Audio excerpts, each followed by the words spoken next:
Hello, this is Heisenberg. Hi there, it's GForever. Yes, and we're here to discuss Mezco's Ultimate Godzilla. Yes, and he's 18 inches tall. Yes, and has lights and sound. Yeah, an action figure. So it's up for pre-order. That's why we're talking about it now. It's up for pre-order at Mezco's website and also at other retailers such as Big Bad Toy Store. Let's first go over the facts about it. Yeah, it's 18 inches tall. It is an action figure with about 10 points of articulation. Has a light-up mouth, light-up And dorsal back fins. fins. Yeah, yep. Light-up dorsal fins and makes sounds, they didn't specify what sounds exactly. I think they do say it's him roaring. Yep, most likely roaring and and we- maybe some fire breath sounds. Yeah, we got a price tag. It'll Of cost you $450. 50. 450. Yeah, $450. But on the bright side, free You get shipping. free shipping. Free shipping within the continental United States. Yeah, that's Yep. if you order from Mezco's website. Mm-hmm. And it's expected to arrive roughly, sometime in the fall of 2022. They say like August to October of 2022. So my guess is it'll be more towards the October rather than the August, but who knows? Yeah. Who knows what'll happen? Yep. But yeah, and again, we got all these great photos, and we're zooming in on lots them of too. photos. We're zooming in on the photos as well. Lots of photos. But one thing, GForever, they don't actually name a specific movie that this is based upon. So I'm wondering what you think. Like, which version of Godzilla what do you think it looks like? Yeah, so looking at some of the pictures at first glance, he really resembles the 89. Especially at one of the photos, it reminds me a lot of the Yuji Sakai Kyoto kit. And then at certain angles, he just looks more like a generic Heisei Godzilla with maybe little elements from, different suits. A little bit of the 92, a little bit of the 93. But overall, like I think at first glance, he looks a mix between the 89 and maybe some of the 90s Godzillas. But overall, he looks not bad. I think to me they're like the eyes look kind of computer generated, so I'm curious to see if what the final product's gonna look like. Yeah, for all we know, everything that we're looking at is computer-generated photos rather than a physical prototype. I don't know what we're seeing because obviously it hasn't been made in the factory yet. If they're not going to ship it, until for another year. Yep. But overall, he looks all right. I think for that price tag, I would have probably expected maybe a little more detail involved. But I do like how it's articulated.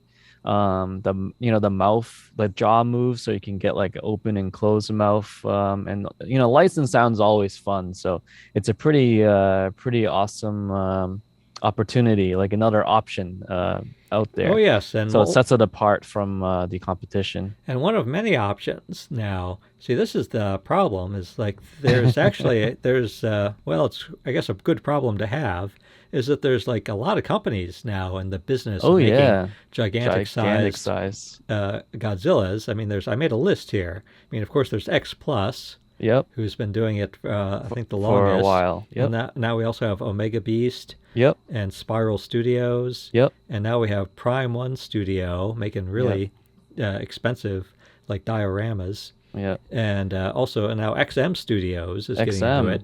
Yep. And then we also have Mondo, which we talked about recently. And Bandai, let's not forget Bandai.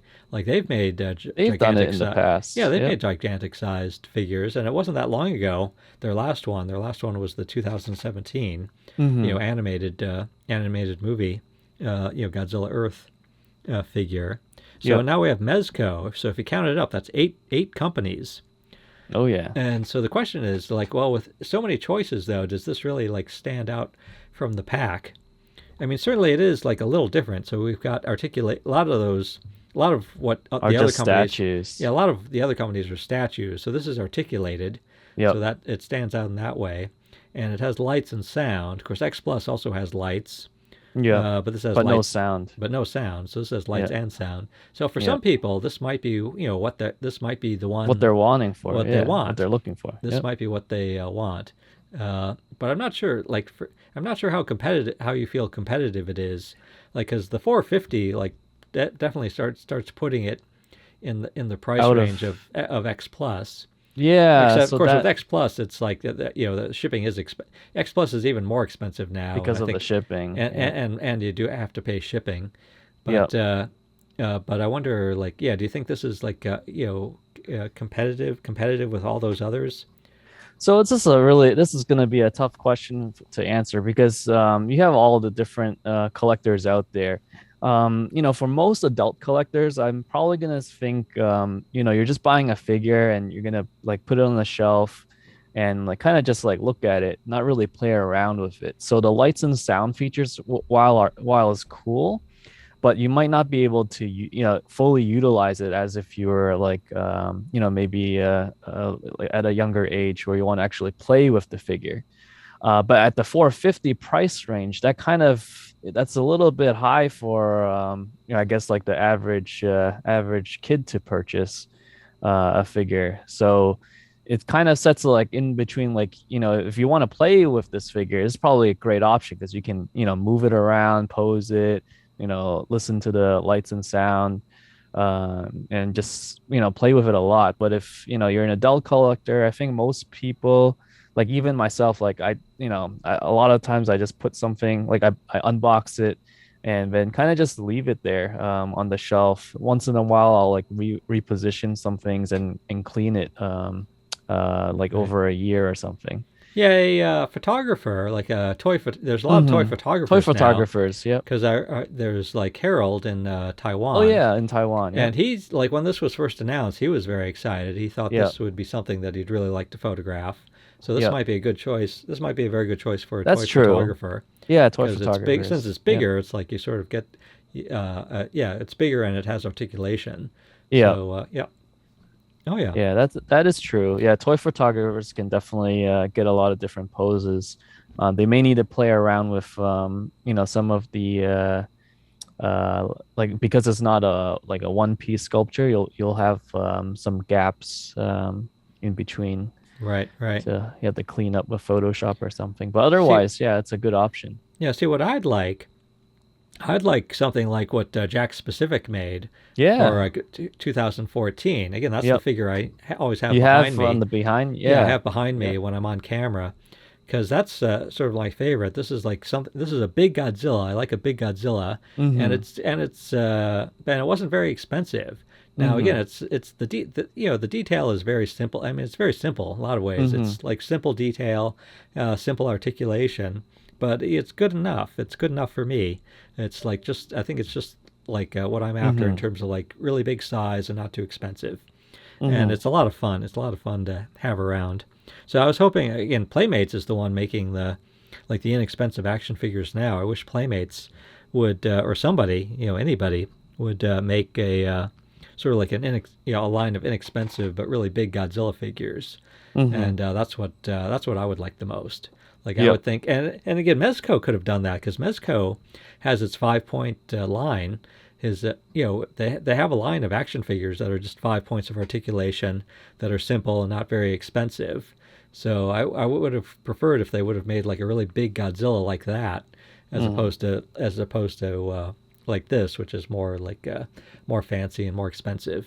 Mm-hmm. Mm-hmm. But oh yeah, Yeah. But again, like I think right now is for collectors, like it's a good and bad thing. Like there's a lot of options. But then again, like if you are a collector, you may want to try to collect a lot of mm, things, and then this might hurt your your wallet. yeah. So Yeah. so we're looking at the photos here. Is there any particular details that you think are really good or really bad on this thing? I mean, like again, like we can't. The eyes look funny in some photos, so but again, this could be I computer would actually generated. trust Mezco to make good Hmm. eyes. Good I mean, eyes. they Okay. make good stuff. Like, the Okay. finished product is, yeah, they make like really good looking Yeah. action figures. Yeah. So I would trust them to make it look good. It's Look more, good. but yeah, it's sort of the uh, Yeah. For me, like I because it's a larger figure, like I was hoping the teeth can be a little bit more blended in. But yeah, I mean, again, this is just early shot. We don't know if it's the final product. But I really like how the Jaws movable. I think that's one feature that I always enjoy on Godzilla figures. So you can get both the closed mouth and an open mouth, Oh yeah, yeah. No, the teeth versions. teeth are looking Yeah. good to me. It looks like nice, Okay. lots of teeth, and they're looking good. Yep. And yeah, yeah, lots of, it looks good open and it looks good closed. Yeah. Yep. Cool. All right. There we are. So Yeah. hopefully we'll be able to see it in person one day, like in about a year or so. Yeah, yeah. Yeah. Cool. So yeah, very cool to have a lot of options. Yes, yes. All right. So this is Heisenberg.